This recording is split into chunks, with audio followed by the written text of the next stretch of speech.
तो अब तक हमने जो सीखा कोगुलेशन में, उसी को लॉ के फॉर्म में किसने दे दी बेटा, हार्डी सुल्जे ने दे दिया। तो इनका पहला लॉ क्या है देखते हैं जरा। The effect of ions of the electrolyte in bringing about coagulation are those which carry charge opposite to that of the colloidal particle. These ions are called coagulating ions or fluctuating ions. इसका मतलब क्या है, जैसे मान लो आपके पास ये AgI का precipitate है और इस पर I माइनस एडजॉर्ब है, ठीक है, I माइनस एडजॉर्ब है, और इसको आपको कोगुलेट कराना है और आप इसमें डाल रहे हैं AlCl3। तो किसकी वजह से कोगुलेशन होगा, Al3 प्लस की वजह से या फिर Cl माइनस की वजह से, Al3 प्लस की वजह से। तो यही पहला स्टेटमेंट है। The effect of ion of the electrolyte, मतलब इलेक्ट्रोलाइट का इफेक्ट आयन वो है in bringing about coagulation are those which carry charge opposite to that of the colloidal particle, जिसपे कोलाइडल पार्टिकल के अपोजिट चार्ज है। तो colloidal particle पे negative charge है, तो इफेक्ट आयन कौन सा होगा आपका, पॉजिटिव आयन। और जो ये आयंस है, इन आयन को हम क्या बोलते हैं बेटा, कोगुलेटिंग आयंस। जो इफेक्टो आयन है उसे बोलते हैं हम कोगुलेटिंग आयन या फिर फ्लक्चुएटिंग आयन। कोई दिक्कत इसमें? No sir. चलो आगे बढ़ो। इसके बाद second statement, greater is the valency of the coagulating or fluctuating ion. जैसे आपके पास यही था, AgI था और इस पर 6 यूनिट नेगेटिव चार्ज है। एक बार फिर से समझते हैं, कल जो मैंने सिखाया था। देन आपको कितने AlCl3 डालने पड़ेगा, 2AlCl3 डालने पड़ेंगे क्या? Yes sir. और MgCl2 कितने डालने पड़ेंगे बेटा? 3। NaCl कितने डालने पड़ेंगे? 6। इस पर कितना चार्ज है, Al3 प्लस, तो इसका चार्ज और बैलेंसी 3 है क्या? इस पे चार्ज और बैलेंसी कितना है, 2 है Mg2 प्लस पर, और Na प्लस पर कितना बेटा, 1 है। तो क्या बोल रहे हैं, greater is the valency of the coagulating or fluctuating ion. यही आपको कोगुलेट आयन है, इसकी बैलेंसी है, पर चार्ज की बात करें ज्यादा होगा। Greater is its power to bring about coagulation. सबसे ज्यादा कोगुलेटिंग पावर किसकी है, एल्यूमिनियम की है, मैग्नीशियम की है, या फिर किसकी बेटा, Cl3 या फिर Al3 प्लस। Al3 प्लस की। तो सबसे ज्यादा कोगुलेटिंग पावर इसकी है। तो वही बोल रहे हैं कि जितना ज्यादा चार्ज है बैलेंसी, उतना ही ज्यादा क्या, coagulating power. And lower is the coagulation value. यदि उसका बैलेंसी ज्यादा है, कोगुलेटिंग पावर ज्यादा है, तो उसकी कोगुलेटिंग वैल्यू कम होगी। इसकी कोगुलेटिंग वैल्यू 2 है, सबसे कम है क्या। और मैं कल सिखा चुका हूँ बेटा कि coagulating power directly proportional to valency. तो स्टेटमेंट लिखा था मैंने, coagulation power inversely proportional to coagulation value, बताया था कल क्या। Yes sir. तो वही स्टेटमेंट यहाँ पर हार्डी सुल्जे ने दे दी। क्लियर है? Yes sir. चलो आगे बढ़ते जरा। For example, for the coagulation of negatively charged arsenious sulphide sol. आपके पास क्या है, आर्सेनियस सल्फाइड है जिसपे नेगेटिव चार्ज है। ये आपके पास है As2H3, इस पर नेगेटिव चार्ज है।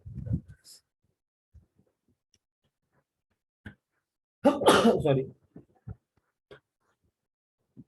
Trivalent cation aluminum ion are far more effective than divalent barium cation, which in turn are more effective than monovalent sodium ion. Clear है क्या? यदि इसको आपको कोगुलेट करना है तो सबसे ज्यादा इफेक्टिव कौन होगा, Al3 प्लस। उससे थोड़ा कम इफेक्टिव कौन सा होगा, Mg2 प्लस। उससे ज्यादा इफेक्टिव कौन होगा, Na plus. Clear? Yes sir. चलो ठीक, उसके बाद आगे बढ़ जाओ। अब अगला टॉपिक है कि कोगुलेशन आप और भी तरीके से करा सकते हैं। तो वो कौन कौन से तरीके जिससे आप कोगुलेशन करा सकते हैं, देखते हैं जरा। Coagulation can also be caused by the following methods. और कुछ तरीके जिससे आप कोगुलेशन करा सकते हैं। पहला बाय इलेक्ट्रोफोरेसिस।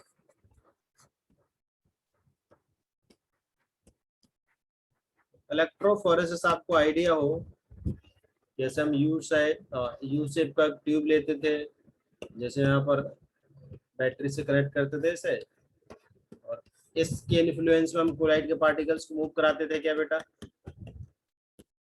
Yes sir. अब यदि आप ये बहुत टाइम तक करेंगे, मान लो कोलाइड के पार्टिकल पर पॉजिटिव चार्ज है, then सारे के सारे कोलाइड के पार्टिकल कहाँ पहुंच जाएंगे? नेगेटिव प्लेट पर पहुंच जाएंगे, और नेगेटिव प्लेट पर पहुंच के क्या हो जाएंगे? न्यूट्रल हो जाएंगे क्या? Yes sir. और न्यूट्रल हुआ तो आपका जो कोगुलेट है, सॉरी जो कोलाइड है, वो क्या हो जाएगा? अनस्टेबल हो जाएगा। क्लियर? तो पहला Yes, यही sir. बेटा कि यदि आप बहुत टाइम तक के लिए इलेक्ट्रोफोरेसिस करते रहेंगे तो आपके जो चार्ज पार्टिकल हैं वो आपके न्यूट्रल हो जाएंगे। देखो, in electrophoresis the particles of dispersed phase की बात करें, कोलाइड के पार्टिकल्स की बात कर रहे हैं, move towards oppositely charge electrode and get neutralised if the process is continued for sufficient time. These neutral particles unite and grow in size and settle down. बहुत टाइम तक करते रहेंगे, then चार्ज खत्म, then पार्टिकल यूनाइट करना start हो जाएंगे, aggregate करना start हो जाएंगे, साइज बढ़ जाएगा, then सेटल डाउन हो जाएंगे। क्लियर क्या? अब म्यूचुअल प्रेसिपिटेशन क्या है? आपके पास एक कोलाइड है जिस पर नेगेटिव चार्ज है, एक कोलाइड है जिस पर पॉजिटिव चार्ज है, दोनों को मिक्स कर दो तो पॉजिटिव और नेगेटिव आपस में न्यूट्रल हो जाएंगे क्या? Yes, sir. तो सेकंड ये बेटा by mutual precipitation. So mutual precipitation is a process in which oppositely charged souls are mixed in proper proportions to neutralize the charges of each other, causing coagulation of both the salts. For example, if positively charged ferric hydroxide, आपके पास ये ferric hydroxide है, and a negatively charged arsenious sulfide, As2S3 है, souls are mixed, both the souls get coagulated. Clear? तो थोड़ा सा वहां पर ऐसे लिखा हुआ souls, उसको करेक्ट कर लो बेटा, इस टाइप से नहीं होगा, ये होगा souls, ये हटा देना उसको। क्लियर?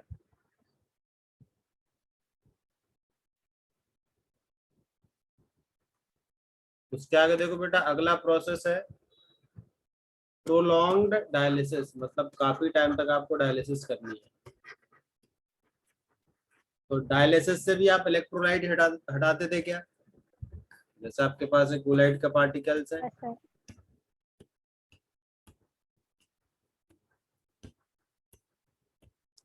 और इस पे जो आपके ब्लू कलर के हैं वो इलेक्ट्रोलाइट के पार्टिकल है, और कुछ इलेक्ट्रोलाइट इन पे भी एडजॉर्ब होगा क्या? कोलाइट के पार्टिकल पे पॉजिटिव नेगेटिव कुछ तो एडजॉर्ब होगा ना? Yes, sir. ये आपके पास पार्चमेंट पेपर है और इसका वही इलेक्ट्रिक फील्ड में आप वो करा है डायलिसिस। ये वाटर है, इसको इलेक्ट्रिक फील्ड से आप कनेक्ट कर दो। आप जब डायलिसिस करेंगे तो जो आपके इलेक्ट्रोलाइट के पार्टिकल बाहर निकल जाएंगे, लेकिन यदि आप बहुत टाइम तक करते रहे, बहुत टाइम तक प्रोसेस कर रहे हैं, तो ये जो चार्ज एडजॉर्ब है ये भी तो इलेक्ट्रोलाइट है, ये भी बाहर निकल जाएगा। जब ये चार्ज भी बाहर निकल गया देन कोलाइट के पार्टिकल्स क्या हो गए? न्यूट्रल हो गए। कोलाइट के पार्टिकल न्यूट्रल, देन पार्टिकल पास पास आ जाएंगे, कलेक्ट हो जाएंगे, पार्टिकल का साइज बढ़ जाएगा, सेटल डाउन हो जाएंगे क्या? तो एडजॉर्ब है ना? हाँ बेटा, एडजॉर्ब है तब भी वो निकल जाएंगे, क्योंकि यहाँ पर क्या है, इलेक्ट्रिक फील्ड आप लगा चुके हैं। सपोज करो ये फील्ड नेगेटिव है, देन जो एडजॉर्ब पार्टिकल हो धीरे धीरे क्या होगा? अट्रैक्शन से निकलेगा, यहाँ से निकल जाएगा। यदि बहुत टाइम तक आप कर रहे हैं, तो यदि थोड़ा टाइम तक करें तब नहीं निकलेगा। Yes, sir. क्लियर है? Yes, sir. एक बार देखते हैं। The stability of a colloidal salt is due to the presence of a small amount of the electrolyte. On prolonged dialysis, the electrolyte is completely removed. बहुत time तक आप dialysis कर रहे हैं तो जो आपका इलेक्ट्रोलाइट एडजॉर्ब है वो भी निकल जाएगा। As a result, the colloidal salt becomes unstable and gets coagulated. Clear क्या? Yes, sir. उसके बाद है बाय हीटिंग, बॉइलिंग और कूलिंग।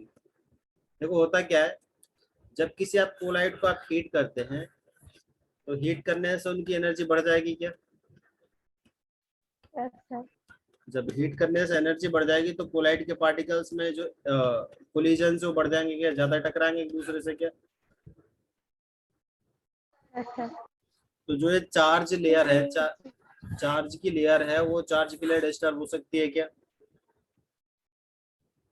यदि कोलिजन आप ज्यादा कराएंगे, किसी से ज्यादा टकराएगा ये, या डिस्पर्जन मीडियम से ज्यादा टकराएगा, तो जो चार्ज की लेयर है वो चार्ज की लेयर डिस्टर्ब हो सकती है।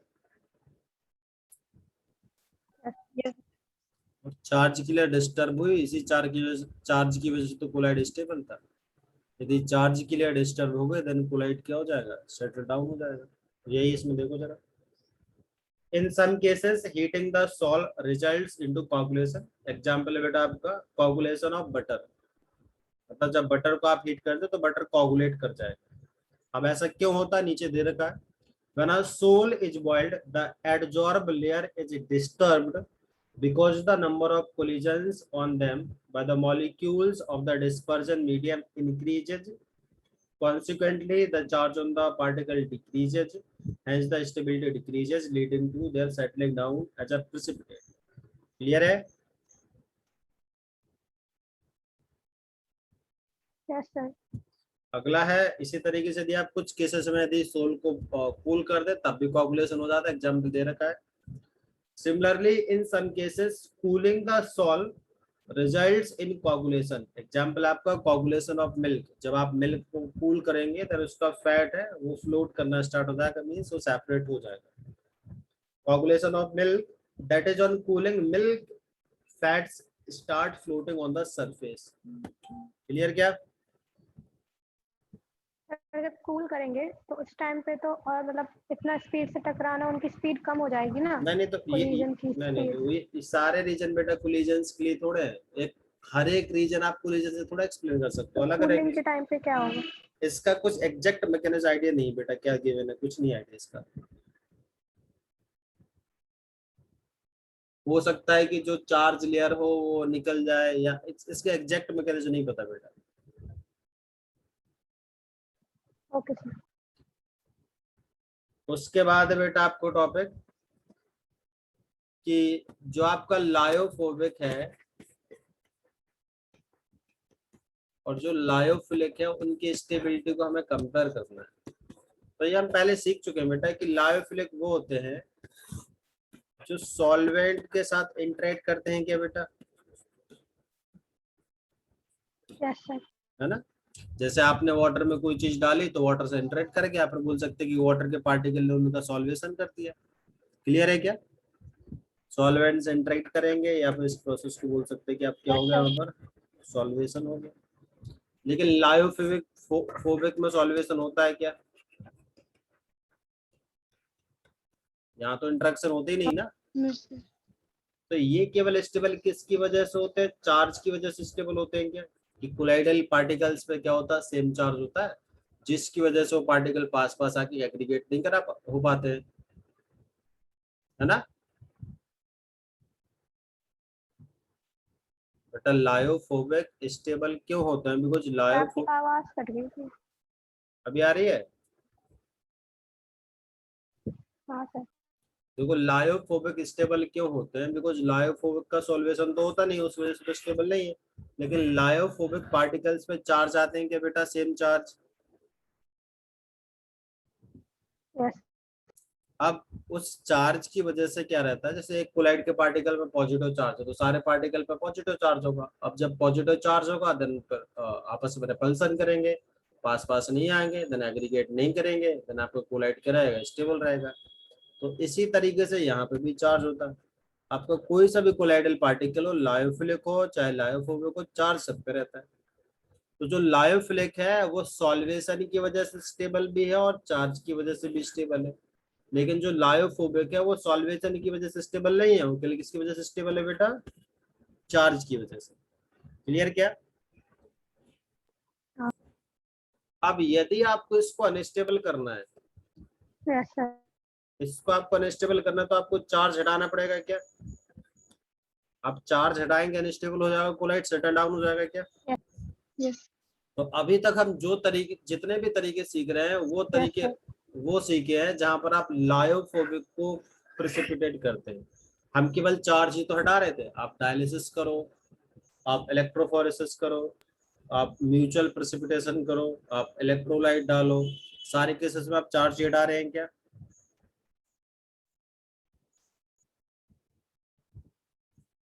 बेटा जो भी अभी हमने पीछे सीखा, Yes, चार्ज चार्ज हटाने के लिए तो सीखा।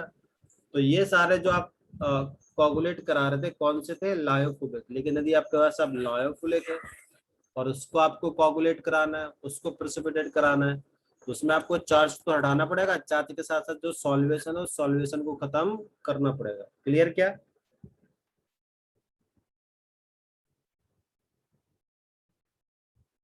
क्लियर है बेटा क्या तो बता जब रहा हूँ? ऑस्मोसिस करते हैं वो लायोफिलिक के लिए कर सकते हैं।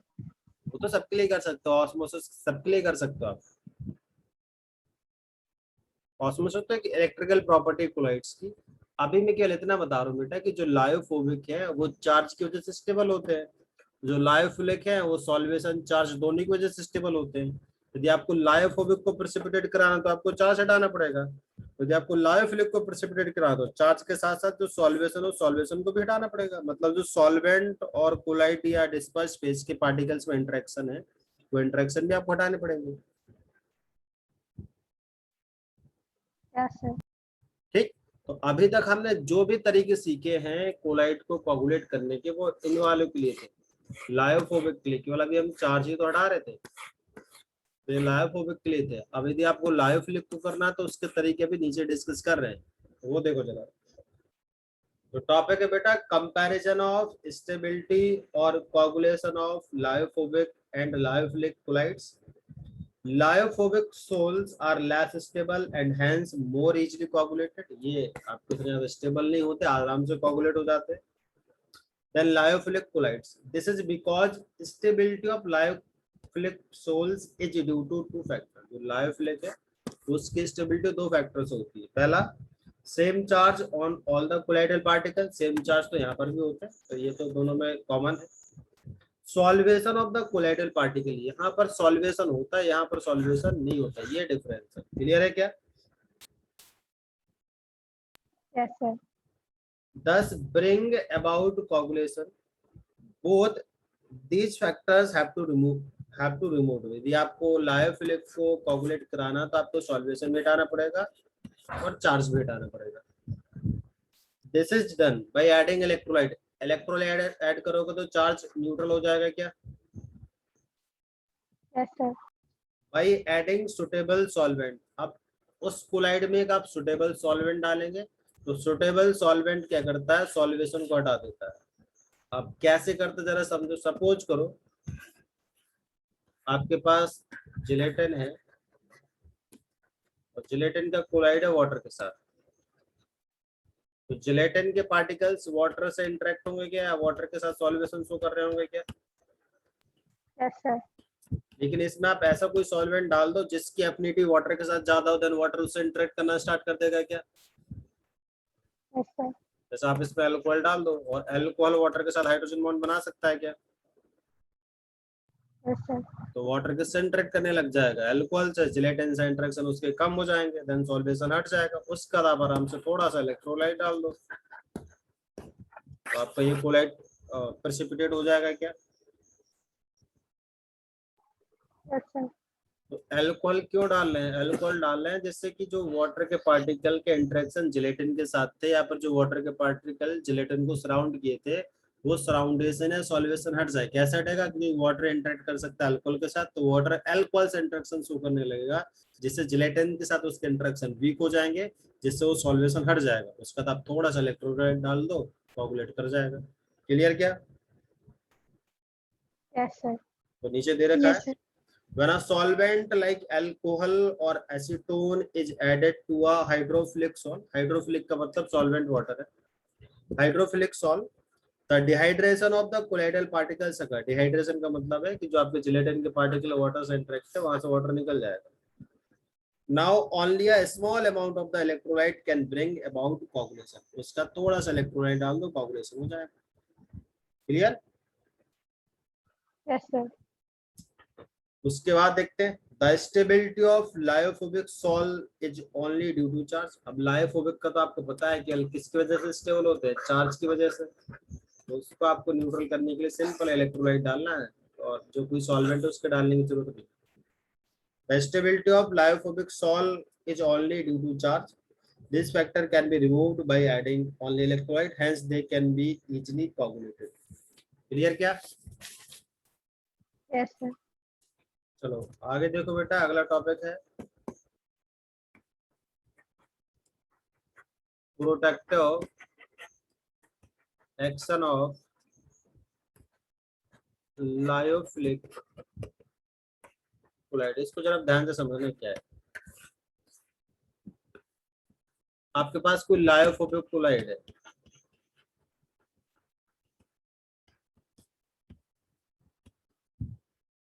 ये लायोफोबिक कोलाइड के पार्टिकल है। तो इसको आप कैसे कोगुलेट कर सकते हैं? इसमें इलेक्ट्रोलाइट डाल दो, आप कोगुलेट कर जाएगा क्या? Yes sir. लायोफोबिक की बात कर रहा हूँ, लायोफोबिक, लायोफिलिक की बात नहीं कर रहा। लायोफोबिक में सिंपली आपके पास चार्ज है, उसमें इलेक्ट्रोलाइट डालो, कोगुलेट हो जाएगा क्या? क्लियर है ना क्या बोल रहा हूँ मैं? Yes sir. अब एक चीज ऑब्जर्व की गई बेटा, कि जो लायोफोबिक कोलाइड है उसमें आप लायोफिलिक कोलाइड डालो, ध्यान रखना। लायोफोबिक में क्या डालो आप? लायोफिलिक डालो सबसे पहले, उसके बाद इलेक्ट्रोलाइट डालो। तो पहले आप लायोफिलिक कोलाइड डाल दो, उसके बाद आप इलेक्ट्रोलाइट डालो। तो आप ये ऑब्जर्व करते हैं कि जो अब ये कोलाइड है वो कोगुलेट नहीं होते हैं। समझे क्या बोल रहा हूं मैं? बेटा समझ के क्या बोला मैंने? Hello, yes sir. एक बार बता दो। मैं बता रहा हूँ बेटा कि जो आपका लायोफोबिक कोलाइड होता है उसमें आप इलेक्ट्रोलाइट डालें सीधे, देन वो कोगुलेट हो जाते हैं क्या? Yes sir. लेकिन अब एक चीज ऑब्जर्व की गई, यदि आप लायोफोबिक कोलाइड में पहले लायोफिलिक कोलाइड डाल दें, उसके बाद आप इलेक्ट्रोलाइट डालें, तो उसके बाद वो कोगुलेट नहीं होते। क्लियर? Yes sir. तो इसका मतलब क्या है कि जो लायोफिलिक कोलाइड है उसने लायोफोबिक को कोगुलेट होने से प्रोटेक्ट कर लिया क्या, बचा लिया क्या? Yes sir. तो सर ऐसा इसी, क्यों नहीं हुआ? अब वो पूरा मैकेनिज्म नीचे दे रखा है, वो भी डिस्कस कर रहे थे। इसी को बोलते हैं हम protective action of lyophilic colloid. Because lyophilic colloid आपने डाल दिया, उससे क्या हुआ कि आपने जब इलेक्ट्रोलाइट डाला देन लायोफोबिक कोगुलेट नहीं हुआ। इसी को बोलते हैं protective action of lyophilic colloid. Clear है क्या? Yes sir. तो एक बार मैं पढ़ दे, मतलब रीड कर दे रहा हूँ, देख लेना जरा। We know that the lyophobic colloid can be easily precipitated by addition of electrolyte. आप simple electrolyte डालो, precipitate कर जाएंगे। However, it is observed that the addition of certain lyophilic colloids like gum, soap, gelatin, etc. to lyophobic colloid render lyophobic colloid difficult to coagulate by the addition of electrolyte. यदि इसमें आप lyophilic डाल दें, जैसे गम वम डाल दें, उसका इलेक्ट्रोलाइट डालें, तो इसका कोगुलेशन क्या हो जाएगा? डिफिकल्ट हो जाएगा। The process is known as protection and the lyophilic colloid are termed as protective colloids. Clear क्या? प्रोटेक्टिव एक्शन यस समझ सर। गए बेटा? अब ऐसा क्यों हो रहा है उसके लिए थ्योरी प्रपोज की गई, बट ये थ्योरी बहुत ज्यादा करेक्ट नहीं है। ये मान लो आपके पास क्या लायोफोबिक का पार्टिकल है, तो जब आप लायोफिलिक डालते हैं तो लायोफिलिक के पार्टिकल इसको क्या कर लेते हैं? सराउंड कर लेते हैं। देखो नीचे डायग्राम में बना होगा नीचे, लायोफिलिक के पार्टिकल है, इसको सराउंड कर लेंगे, जिससे जब आप इलेक्ट्रोलाइट डालोगे तो इलेक्ट्रोलाइट डायरेक्टली लायोफोबिक के कांटेक्ट में नहीं आ पाएगा, जिससे उसके चार्ज को न्यूट्रल नहीं कर पाएगा। देख गया डायग्राम बेटा?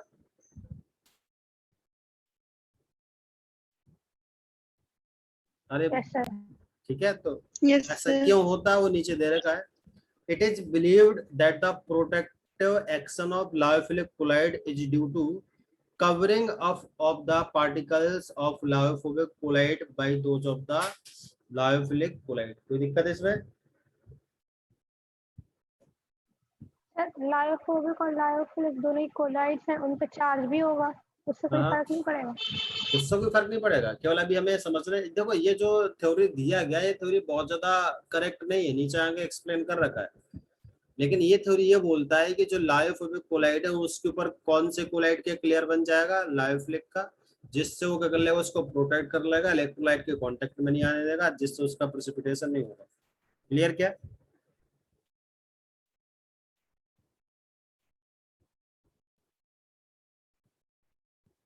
क्लियर है बेटा सभी? यस। अच्छा अब एक चीज यस समझो, सर। ये भी कोलाइड के पार्टिकल है, ये भी कोलाइड के पार्टिकल है। तो ऐसा थोड़े कि इसके पार्टिकल्स बड़े हैं इसके पार्टिकल छोटे हैं, तो ऐसा तो हो नहीं सकता। तो ये जो थ्योरी दिया गया, ये थ्योरी बहुत ज्यादा करेक्ट नहीं। तो एग्जैक्ट मैकेनिज्म अभी भी इसका पता नहीं, नीचे जस्टिफाई किया हुआ है। However, this explanation does not seem to be fully correct because the particles of the protecting substance have almost the same size as those of the substance being protected. इसका साइज सेम होगा, अभी इस mechanism के according size का बहुत difference है। तो ये जो मैकेनिज्म है या जो थ्योरी है बहुत ज्यादा करेक्ट नहीं है। Thus the exact mechanism of production is not clear. समझ गए क्या?